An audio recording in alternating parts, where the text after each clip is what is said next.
해주시기 바랍니다. 예, 천안지역 양정무 의원입니다.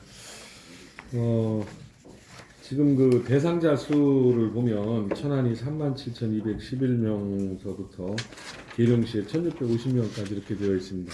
근데 이 전체 그 자영업자들의 그 수치 표기가 되지 않아서 전체 자영업자 중에 몇 프로가 되는지를 지금 도표상에서 알 수가 없네요. 혹시?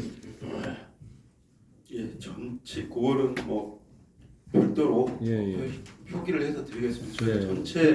전체 숫자는 24만 6천 명 정도 되시는데요. 시군별로 그것도 뭐 통계치는 있습니다. 예, 드리겠습니다.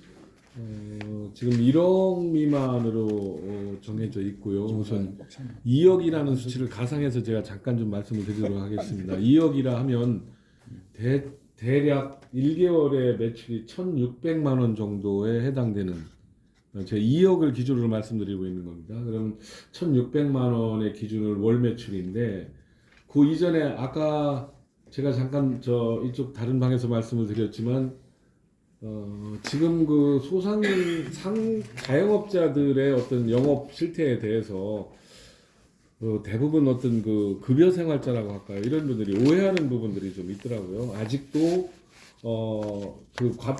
매출액으로 잡히지 않은 부분이 상당히 있다라고 추정하는, 그거는 막 세금을 거의 내지 않는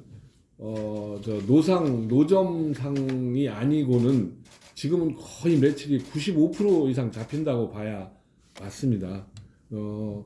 그래서 이것을 그 2억이라 하면 실제 매출은 그보다 훨씬 더 많은 액수일 것이다라고 추정하는 것은 상당한 오류가 있는 것이고요.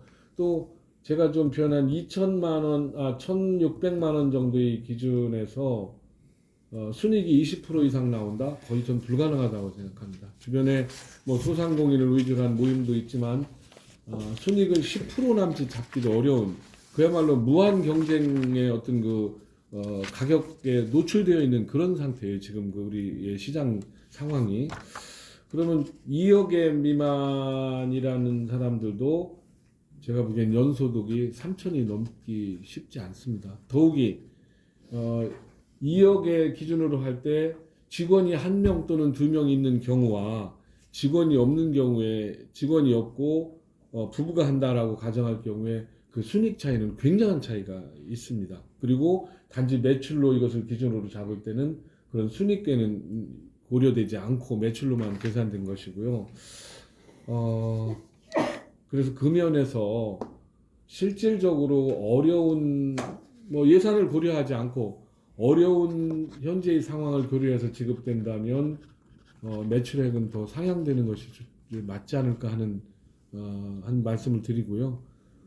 또 한 가지는 아까 수석 전문위원님이 제참 그 보고서에도 지적이 되어 있지만 전년도 매출을 기준으로 단순히 한다 할 경우에는 전년도에 10월에 개업을 해가지고 12월까지 결산을, 이 자료 물론 세무서 요청해서 받을 거 아닙니까, 그죠?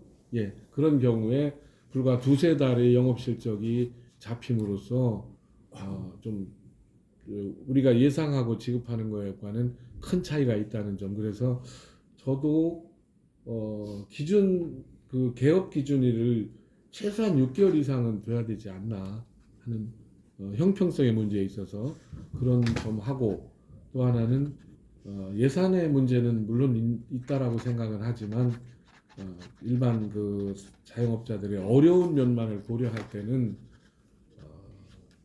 조금 더 매출액의 증가하는 것도 검토하는 것이 어떨까 하는 그런 두 가지 말씀 좀 드립니다. 답변. 예.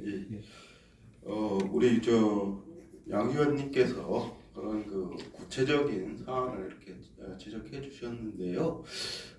저희 입장에서는 이게 지금 이제 사실은 원포인트 추경으로 아까도 이제 신 의원님께서 말씀해 주신 것처럼 시급하게 빨리 해야 되는데, 저희들은 그래서 원포인트로 다른 아무런 그 추경을 포함시키지 않았고요. 요것만 긴급하게 했고, 그러면서 또 그 재원 문제를 고민하지 않을 수 없었고, 그렇게 하고 특히 이제 아까 천안시에 이제 대상자가 많다고 이제 구체적인 말씀까지 주셨는데, 저희가 시군 협의할 적에 또 천한 의견을 또 많이 들을 수밖에 없었습니다. 왜냐하면 워낙 그 대상 인원이 많기 때문에. 근데 저희들이 이렇게 이 쉽게 말하자면 더 많은 그 매출액을 올리는 것도 검토를 해봤는데요. 이게 지금 이제 어차피 저희들이 매출액을 올려서 하면은 조금 더 수혜자가 많으실 수 있는데, 저희들이 이게 그 말하자면 요분들에 대해서 어떤 근본적인 대책은 아니고 아주 그 목마른 분들에 대한 이렇게 조금 이렇게 해소해주는 그런 차원이기 때문에 이런 그 기준으로 할 수밖에 없었다. 그런 좀 양해의 말씀을 좀 드리겠습니다. 이렇게 하고 지금 이렇게 또 저희들이 또 이렇게 협의를 계속 이렇게 했었고 그런 상황이기 때문에 이렇게 좀 우선 좀 해주시는 것이 어떨까 이렇게 생각이 듭니다. 이제 한 가지만 더 말씀드리겠습니다. 예, 저 시장님 말씀 충분히 이해했습니다. 그리고 향후에 지금 이러한 정책들이 코로나 이후에 이제 지속적으로 나오는 그런 현상이 지금 생겼지 않습니까? 예, 한번 이런 물꼬가 트인 상황이라서 앞으로도 이러한 그 예산 집행은 또 언제든 또 생길 수 있다라고 예상이 되고요. 이제 그럴 경우에 대비해서 한 가지는 매출액 대비가 아니고 이익 대비로 이런 것을 하는 것은 어떨까 하는, 이익을 기준으로 해서 하는 문제도 한번 준비를 해놓고 시간이 이제 있을 때 다음에 대비해서. 그리고 또 한 가지는 더 디테일하게 이것을 검토한다고 하면 사실은 업종별 분류도 할 필요가 있습니다. 업종에 따라서 그 소득률이 상당히 다른 그 기준이 이미 세무서에는 있습니다. 업종별로 이 업종은 평균 순이익이 5%로 보는데 5% 이상인 경우고 5% 이하인 경우, 이 기준을 5%로 보는데 5% 이하로 신고하는 경우가 2, 3년 지속될 경우에는 그 업체는 세무서에서도 관심을 갖고 봅니다. 이런 정도로 디테일하게 세무서에서 분리가 돼 있으니 그것을 기준으로 해서 우리 도에서도 차후를 위해서 이런 좀 디테일한 자료를 준비해 놓는 것이 어떨까 하는 말씀 좀 드립니다. 예, 알겠습니다. 예, 이사님. 네, 양경무 의원님 수고하셨습니다.